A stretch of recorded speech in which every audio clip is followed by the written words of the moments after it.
بسم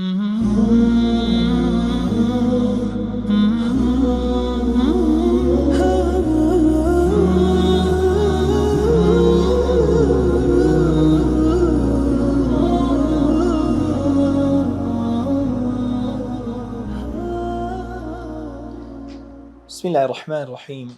الحمد لله والصلاة والسلام على رسول الله وعلى آله وأصحابه ومن اهتدى بهداه. أما بعد، فصل درباري صلح يعني بيك هاتن. ويصح الصلح صلح دروسته وداد مزري مع الإقرار لقل دان بيداهنانو تشسباني أو حقب سريش يعني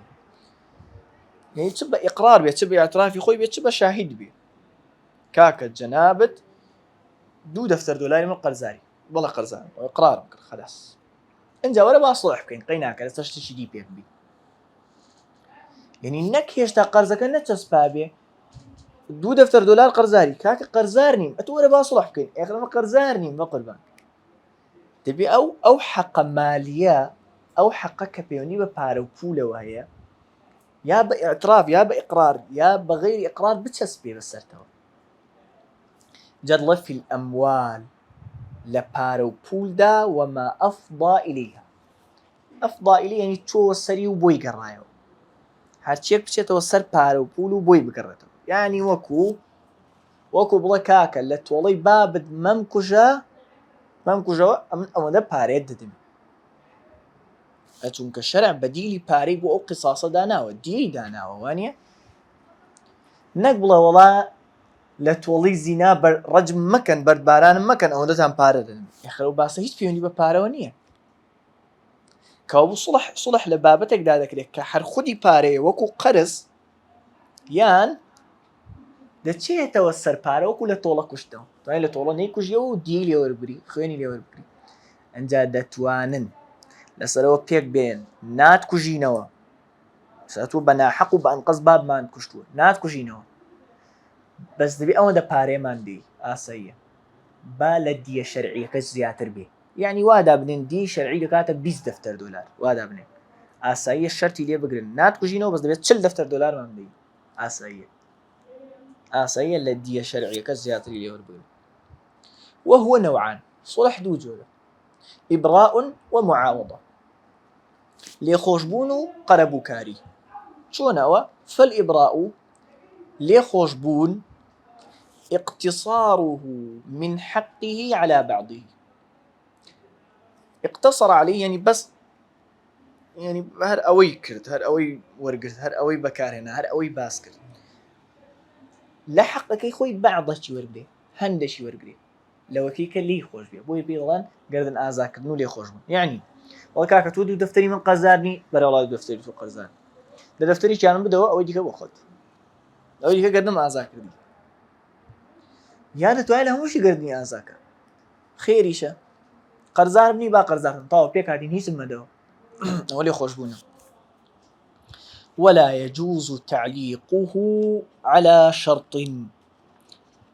دروز نییە نەئەم ئیبراءە نەئەم معاوەضەیەش ببەستێتەوە بە شەرتێکەوە یعنی وڵا بڵێ سەری مانگ گردنت ئازا دەکەم ئەگەر فڵانە کەس هاتەوە گردنت ئازا دەکەم نابێ ئەوە بیبەستێتەوە بە شەرتێکەوە یان بە کاتێکەوە. والمعاوضة معاوضة قەرەبووکاری چییە عدوله لا دانية عن حقه لحقكي خوي إلى غيره بو غيري أو وەکو بڵێ کاکە تۆ دوو دەفتەری من قەرزاری بڵێ وەڵای ڕاست دەکەی بەس بە قورئان پارەم بەدەستەوە نییە و نایەتەوە دەستیشم دەجێت ئەو سارێم لێوەربگرە بڵێ ڕازی حەقەکەی خۆی لایدا کە دوو دەفتەر دۆلار بوو بۆ شتێکی دیکە. ويجري عليه يعني أم صلح معاوضة حكم البيع همان حكم كڕین و فرۆشتنیە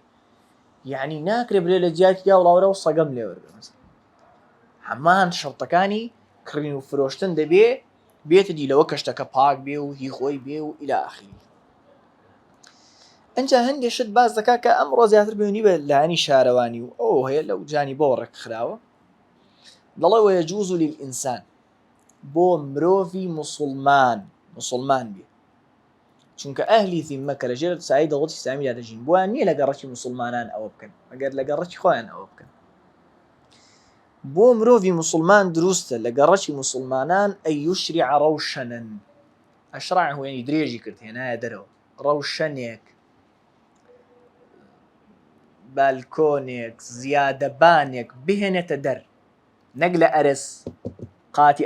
زەوی بێنێتە دەر جادەکە داگیرکە نانا لە قاتی سەرێ لە هەوادا ڕەوشەنێک بێنێتە دەر فی طریق نافذ لە ڕێگایە کە هەردوو سەری دەربچێ فقەها شاریعی پێڵان بەڕێزان فقەها کە وتیان شاریع یعنی جادە و کۆڵان کە هەردوو سەری دەردەچێ بحيث بەڵام بە جۆرێک کە لا يتضرر المار به ئەوەی بەو کۆڵانەدا دەڕوا زەرەری پێنەگا یعنی ئەوەندە بەرز بێ نەک سیارەی بە بارەوە بەژێردا نەڕوا مەسەلەن یان جێگاکە زۆر تاریک بکە ئەوها نەبێ بەڵام دەڵێ ولا يجوز في الدرب المشترك بەڕێزان کەوتیان دەرب مەبەستیان ئەوەیە کۆڵانێک سەرێکی گیرابێ یەک سەری بڕوا فقها کەوتیان دەرب یعنی کۆڵان سەری گیراوە جا سیمبەند کراوە دیواریشی دیکەی هەیە حدودێ هەیە شوورەیەک هەیە گرنگەوەی ئەوە گەڕەکە ئەوە دوو ڕیزماڵە ئێرە سەریکی کراوەیە ئێرە گیراوە ئەوە نابێ ئەو ڕەوشەنە بێنێتە دەر ئیلا بئیذنی الشورەکا بە ئیزنی شەریک و هاوبەشەکانی نەبێ لەو گەڕەکە یعنی ئەو دراوسێنەی درگاکەیان لە هەمان بەسەر هەمان ڕێ و کۆڵانەوەی ئەنجا دڵێ هەم هەر لەم دەربە مشتەرەکەدا لەم ڕێگا هاوبەشەدا لەو کۆڵانە کە سەرێکی گیراوە دڵێ ويجوز تقديم الباب في الدرك المشترك ئاساییە دەرگاکەی دەرگای ماڵەکەی بەرەو سەری کۆڵانەکە بهێنێ بەبێ پێویستی بە پرسی کەس بێ ولا يجوز تأخيره ناتوانێت دەرگای ماڵەکەی بەرەو سەرەتداخراوەکەی کۆڵانەکە ببا إلا بإذن الشركاء هەتا ئیزن لە شەریک و هاوبەشەکانی وەرنەگرێت شەریک و هاوبەشەکانی چێن ئەوانەی کە ماڵیان لە سەرکراوەکەی کۆڵانەکەوە نزیکترە دەزای ئەوە سەبەبەشی ئەو کاتی سەرێکی کۆڵانێک داخراوە هەر یەک لەومە سەری شی کراوەتەوە هەر یەک لەو خانوانە لە ڕاستی ماڵەکەی خۆیەوە مافی هەیە سەیارە ڕابگرێت تەسەڕوف بکە هەتا سەری کۆڵان زایەتی گەیشتن کە سەرێکی کۆڵان داخراوە سەرێکی کراوەتەوە هەر یەک لەو خانوانە لە ماڵی خۆیەوە هەتا سەرکراوەکەی کۆڵان بەشی خۆی بەشی تەسەڕوفی بەو کۆڵانەوە هەیە باش ئەگەر درگاکەی لە سەرکراوەکەی کۆڵانەکەەوە نزیک بکاتەوە حەقی خۆی کەم دەکاتەوە لە سەرکراوەکەی کۆڵانەکەەوە نزیک دەکاتەوە بیتالی حەقەکەی خۆی کەم دەکاتەوە لە گەڕەکەکە چوتمان لە درگاکەیەوە حەقی هەیە هەتا سەرکراوەکەی کۆڵان ئەگەر درگاکەی نزیک بکاتەوە لە سەرکراوەکەی کۆڵان حەقی خۆی کەم دەکاتەوە لە گەڕەکەکەەوە نییە ئەیوانە مەگەر بەڵام ئەگەر درگاکەی لە سەرە داخراوەکەی کۆڵانەکەەوە نزیک بکاتەوە حەقەکەی خۆی فراوان دەکات وانە بۆیەوە نابێت بەبێ ئیزنی ئەوانی دیکە ئەوە بکە وازحە ئەیوە پێنی بە سوڵحەوە هەیە لێرە باس کراوە ئەگەر ڕازی نەبوون بە بڕێک پارە نەبێ ئاساییە سوڵحێنەوە ئەگەر بڵێن کاکە ناهێڵین هەتا 500,000 نەدەیەشی ئاساییە سوڵحکەن ئەوە کووتمان ئێستا ئەوە دەکرێت بە ڕێگای دیکەش زەبط بکرێ والله ئەعلەم بڕۆین ماندوو نەبوون فەصل حەوالەکردن چییە بەستەواژەی فوقەها ینی من 100,000 قەرزاری شێخم قەرزاری کاک ئەحمەد 100,000 قەرزاری کاک ئەحمەد شێخیش 100,000 قەرزاری منە ئەوەم کاک ئەحمەد ئەم 100,000 قەرزاری تۆم شێخیش 100,000 قەرزاری منە تۆ بڕۆ قەرزەکەی خۆت لە شێخ وەرگرەوە وقع لم نيورجريو حوالنا أردنا أما تودا نيرمسر شيخ هتاوكو قرزك ورجريو ضل وشرائط الحوالة 4 أشياء شرطكاني دروسبوني تشوارن يك رضا المحيل محيل لو حاول تأمنه محيل راضي به وقبول المحتال محتالكش كلو حاطك كاق أحمد قرزاري كزني أو ها من قرزاري كاق أحمد شيخ قرزاري منه أمن محيلم كاق أحمد إحالة دقم أتوم محتالي كاق أحمد رازي بلو حاط محتالكش رازي أتوم كجاري وهي ضل كاك جان أم قرزاري تو أما برادرين دوستين ده توام قرزك اللي يورمو والله متاقي فلانة كسمنيه دبي من رازي بم محتاج رازي بس شرنيه محال عليه رازي بي رازي منه شرنيه لبرو دبي قرزي خوي هر بداته وجابي داته من يا بداته كاق أحمد فرقيسيه بوي رضاي محال عليه شرطي الصيام كون الحق مستقرا في الذمة إحالك وقتك بكريه قرزة كان كوت بلا استعمال يعني أواد دروزني بلا كاكا أتو قرزة كم بديه دواي برو قرزة ياخد للشيخ ورقله وهر قرزاني منه نعم قرزة كورقله باب كيوتا أسود أو جاب لك كاكا جان برو قرزة كي من لفلان ورقله ورزق رازيبي بوته يبلي نعم رازيني قرز دعوة تو قرزة ورقله أم خالي سيما واضحة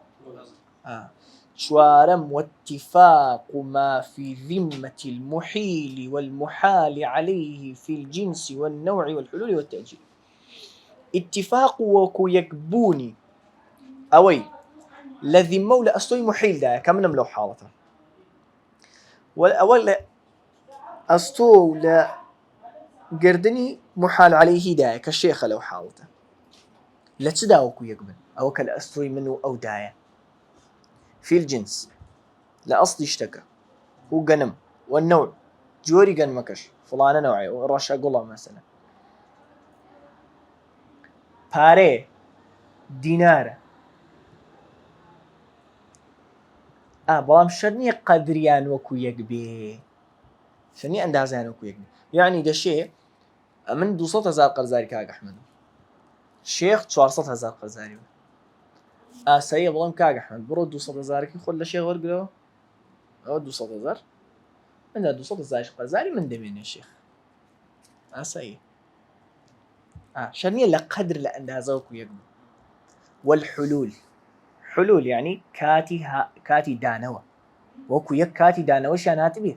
نقل بروي كاتي أوهات ومن قرزك بدمو الشيخ أحمد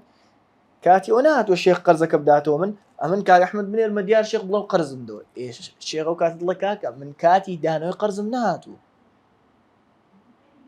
كابود بيه قرز يهردك وان كاتي دانوي هاتبيه والتأجيل أجر كاتي شان مابو وكو يك كاتيان مابي نك شيخ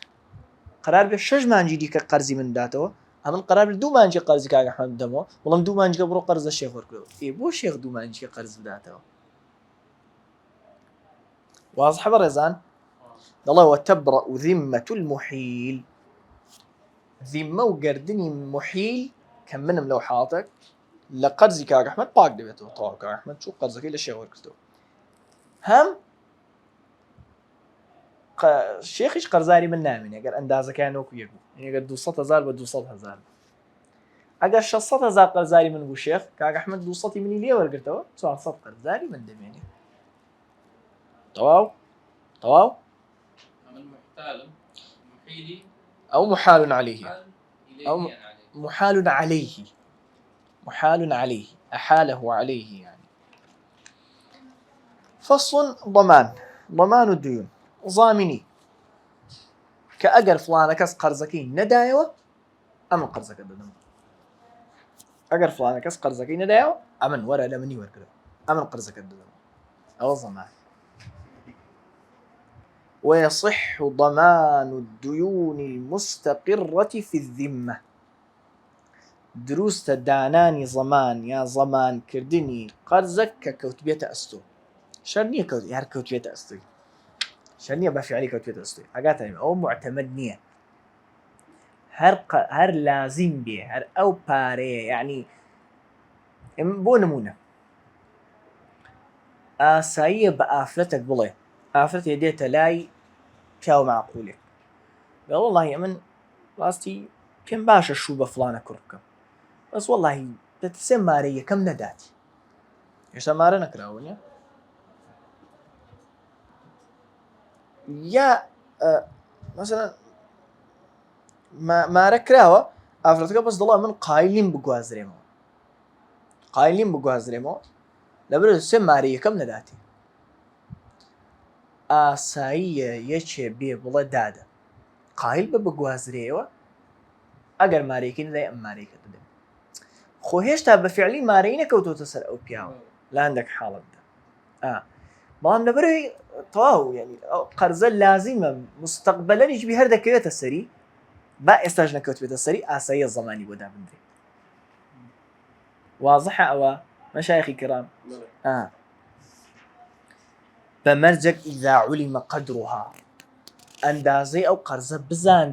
بزانین چەند و چۆن نەگە خۆ بڵێ کاکە من زەمانم دوایی ئەگەر 20 دەفتەر بوو دوایی ئینکار بڵێم 20 دەفتەر نادەمەوە ئینا بێشتیوە کەسی زامن ئەندازەکەی بزانێت هەردوو لا بیزانن هەردوو لا زەمانە بزانن ئێوەی کابرا قەرزە هیچ دیزانێ کابرا زەمانیش بیزانێ کابرای زامینیش بیزانێ وەلی صاحب الحق کابرای خاوەن حەق با بڵێن خاوەن قەرز مافی خۆیەتی مطالبة من شاء داوای حەقی خۆی بکاتەوە لە هەر کامیان کە بیێ من الضامن چ ضامینەکە ئەوەی وتی ئەگەرەو نەی بوو ئەمن دەیدەمەوە چ المضمون عنه ئەوەی کە زەمان کرابوو کە قەرزارە ئەسڵەکەی منە شێخ ئەحمەد بە ئەسڵ قەرزاری منە من قەرزم داوەتێ شێخیش ضامینە لەو حاڵەتە شێخ ئەحمەد کە قەرزاری منە مەضمون عنه یەکێک زەمانی کردووە شێخیش ضامینە کاتی دانەوەی قەرزەکە هات دەتوانم داوای قەرزەکە لە هەر کامتان بکەم باشە إذا كان الضمان على ما بينا ئەگەر زەمانەکە بەو جۆرە بوو کە باسمان کرد ئەو مەرجانەکە قەدرەکەی بزاندرێ و لازم بێ و إلى آخره دەڵێ جا وإذا غرم الضامن غرم يعني بژاردی ئەگەر زامینەکە پارەکەی بژارد من چوو قەرزەکەی شێخ ئەحمەد کە شێخ ئەحمەد قەرزاری من بوو شێخ بوو بۆ زامینی قەرزەکەم لە شێخ وەرگرتەوە رجع على المضمون عنه ئەو کاتە دەچێتە لای کاک ئەحمەد ئەم 500,000 قەرز بۆ داویەوە 500,000 قەرزاری منی رجع يعني الضامن زامینەکە دەگەڕێتەوە بۆ سەر گیانی چێ المضمون عنه مضمون عنه وەکە قەرزارە ئەسڵیەکە بو مرجي أبو الشعب رحمة بضلع إذا كان الضمان والقضاء بإذنه أجر بونا ضامن يكو قرزدان وكش بإذن مضمون عنه وكب قرزار أصلك يعني الشيخ كاتي خوي بي قتبو في كاق أحمد أو من دم ضامنة آقاد ديبي لو أي قرزة كان بودا يا وليد ورد قرنوه شيخ أبو شجاع برحمة بيدفرمي کاتی قەزاکردنەوەی کاتی قەرزدانەوەکەش دیسان پرسی پێ بکە کاکە ئەوم قەرزت بۆ دەمەوە دوای دەم دێەوە نییە ئەوە بوشراع هادڵێ ڕحیمەڵڵاه بەڵام معتەمەد ئەوەیە قەولی فتوا پێدراوە هەرە بەهێزی مەذهبی ئێمە ئەوەیە کە بەس کاتی دەبێتە زامینی پرسی دەوێت کاتی قەرزەکەی بۆ دەداتەوە پرسی شێخ ئەحمەدی ناوێت بەس کە دەبێتە زامینی دەبێ ئیزنی لێوەربگری انجا ولا يصح ضمان المجهول دروز نییە زەمانی نەزاندراوەک بکرێ کە نازانم چییە و چەندە نابێەوە نازانم قەرزەکە چەندە قەدرەکەی چەندە یعنی پارەکە بای چەندە ولا ما لم يجب وەکو گوتمان زەمانی قەرزە چیش ناکرێت کە هێشتا واجب نییە هێشتا نەکەوتۆتە سەر نمستقرة نا لازمة يعني وكو بڵێ مثلا بڵێ کاکە گیان ئەو قەرزەی زەید لێتی وەردەگری ئەمن زامینی نە دەبێت زەید قەرزەکە وەرگێ ئەنجا ئەمن دەمە زامینی إلا درك يعني درك المبيع مەگەر بژاردن و تۆڵەی فرۆشراوە. یعنی چی؟ یعنی چوومەتە دوکانێک